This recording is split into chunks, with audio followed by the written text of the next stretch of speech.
Hey guys, Chris here. I do apologize for this terrible and windy weather. I hope you guys can hear me properly. So a few days ago, Volvo announced that Engineered by Polestar is going to be a separate performance trim line in the new Volvo S60, the new Volvo V60, and the current Volvo XC60. They're all going to use the T8 drivetrain, and right behind me, we just happen to have my 2018 Volvo XC90 with the T8 drivetrain. So I'm going to take you guys on the road, going to tell you guys and show you guys how this drivetrain works and why I'm not too impressed, unfortunately, with Volvo's decision and what I think they should have done.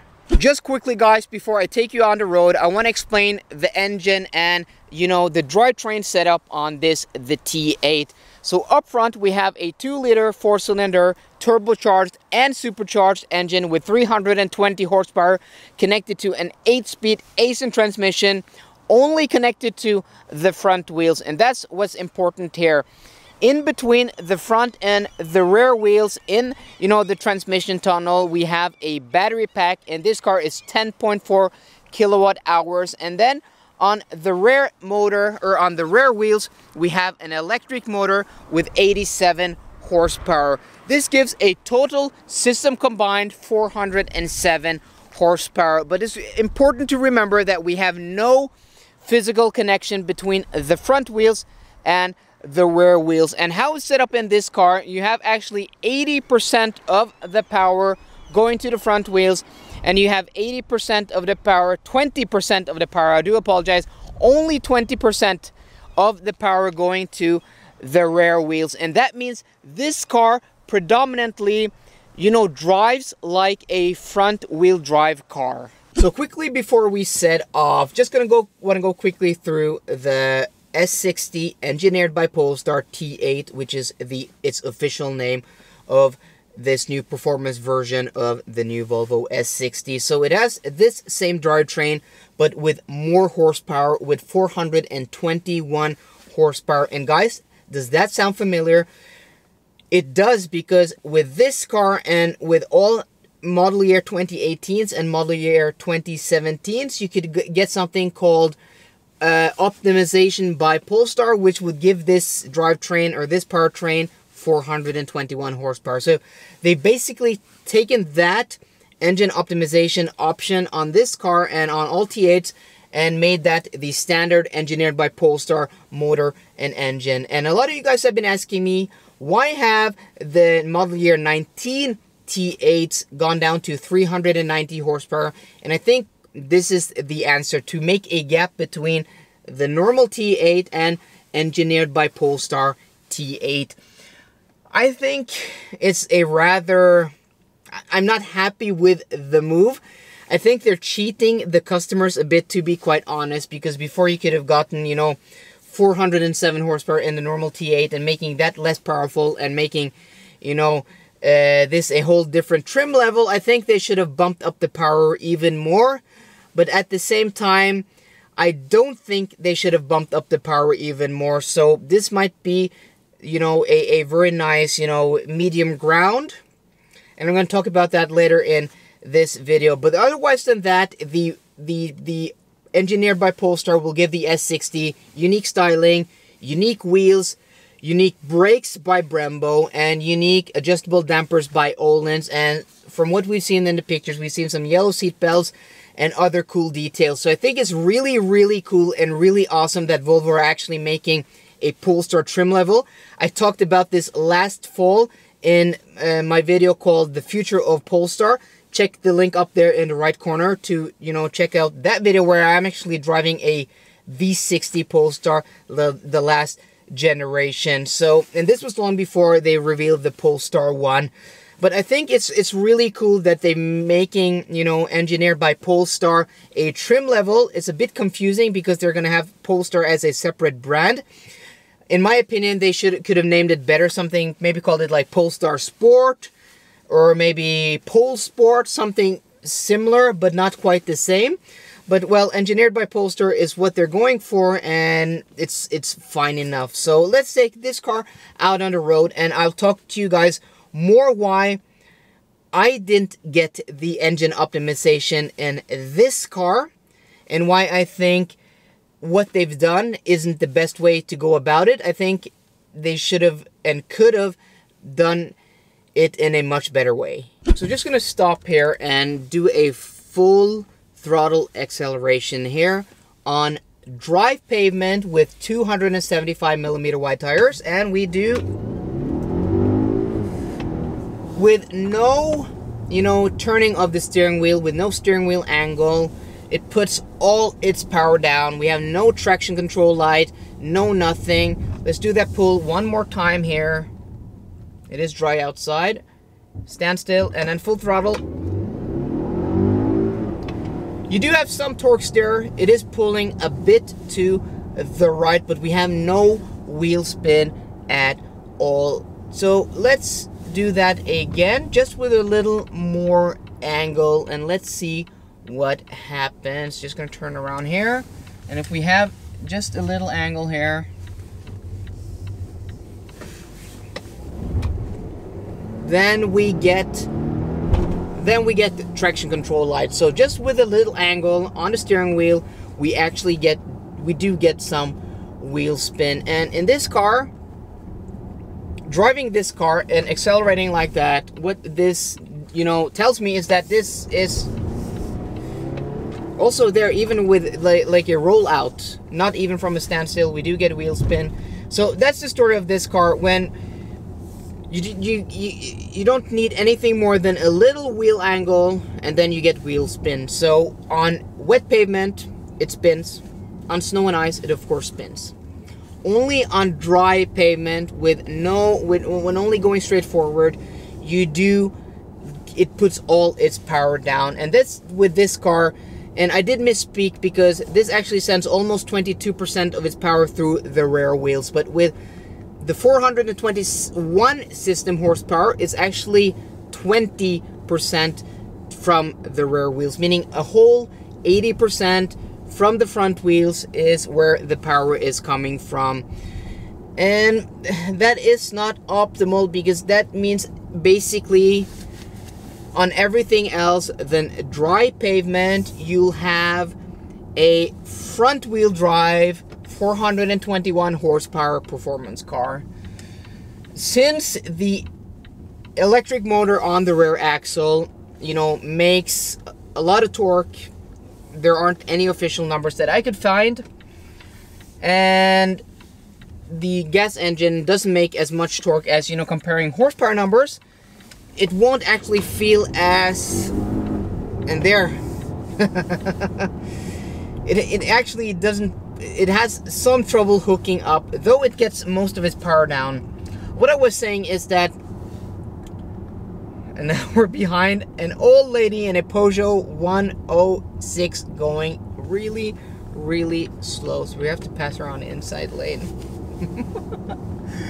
Woo, she must have been 90 years old. What I was saying, I do apologize, guys, that's the horsepower split. The torque split will probably be more even, maybe something like 30 to 70 or 35% to 65%, but still, doesn't matter how you steer it up, you still have a powertrain and a car that will be and feel predominantly front wheel drive.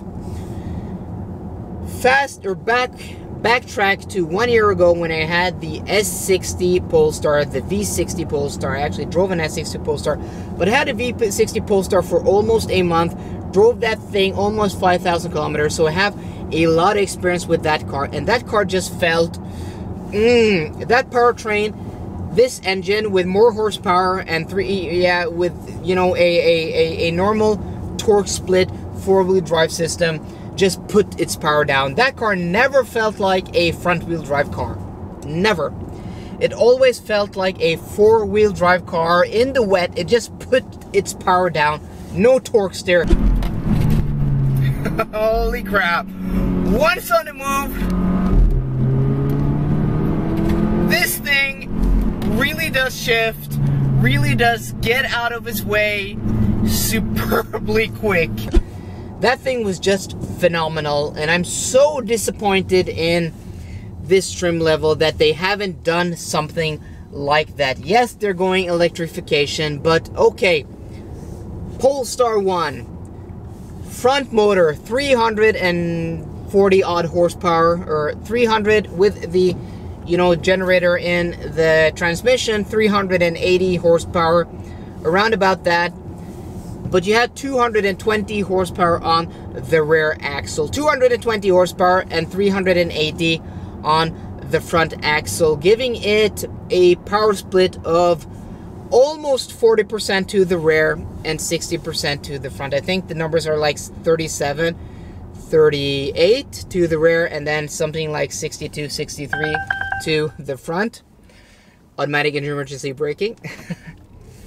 So that car with, and it has almost, it has more torque on those rear power, on those rear electric motors than it has on the front motors, or the front gas engine. Something like 370 foot-pounds of torque on the rear and 270 foot-pounds of torque on the front, meaning that car will actually, though having only 220 horsepower on the rear motor, will feel very much like a four-wheel drive car. That car won't have that front-wheel drive feel. I haven't driven it yet, but when I drive it, I'm pretty sure, because of the torque split, because of how much actually horsepower that's going to the rear wheels, I think that will be the case. So Volvo could have, you know, they didn't have to take the full, you know, 220 horsepower electric rear engines or motors on the rear axle. They could have, you know, done, I don't know, 150, they could have done 160, 170, and then still done, you know, the 420 horsepower, because that is still a lot of engine. That car will probably hit 0 to 60 in 4.4 seconds, even lower, who knows. But it's the unbalance of the power that bothers me. They could have done this really cool, because the old Polestar really did compete with the Audi S4, with the C43 AMG, and, you know, the M340i BMW thing that it competes with. And is this going up with the M4, with the RS4, with the 63s? I don't think so. I'm sorry. You're down on power about, you know, everything from 10 to 70 horsepower. You won't compete with those cars. And then you have something, you know, like a front-wheel drive based powertrain with almost all the power to the front wheels. I'm sorry, guys. I don't mean to be too down on this. Yes, it looks cool, and I have to drive the car, and also depending on what it will cost. But I think they missed a real cool opportunity here. You know, put in this engine, detune it. You didn't have, you know, 300 horsepower from this engine. I'm gonna do the math here. So 300 horsepower from this engine, a detuned T6 or T6 motor, and then put 150 horsepower on the rear axle in electric motors, and we all know they have no problem in doing that at all. Let's do the math. That's a system total of 450 horsepower, which would give you a sub 4 second 0 to 60 time car. And then you put 150 horsepower on the rear, divided by 150, that's 33% to the rear axle, which is much closer to, you could have done no problem doing a 40-60 split, 60% to the front engine, 40 to the rear, and you would have had an awesome performance engine, an awesome performance car, and you could have brought a lot of the enthusiasts in from other makers. I have no doubt in my mind. But other than that, I love the concept. Don't get me wrong, guys. I love the looks. I love what they're doing, and I love the old Polestar, the V60 and the S60 Polestar. But this car, with only 78% of the power to the front wheels, really does struggle on anything other than dry pavement to put the power down, at least from a standstill. When you're moving, well, you don't have the same problem, and that's why I didn't get the Polestar optimization kit, or yeah, whatever it's called, optimized by Polestar engine optimization for this car, because this engine, can't handle more power to the front wheels. I'm sorry guys, I don't mean to sound negative, but that's just the reality of the situation. So let me know what you guys think. Comment down in the comment section down below. Do you agree with me? Do you disagree with me? If you do, tell me why. So if you like this video, please drop me a thumbs up down below, and as always guys, for more videos like this, please subscribe. See you guys later, and goodbye.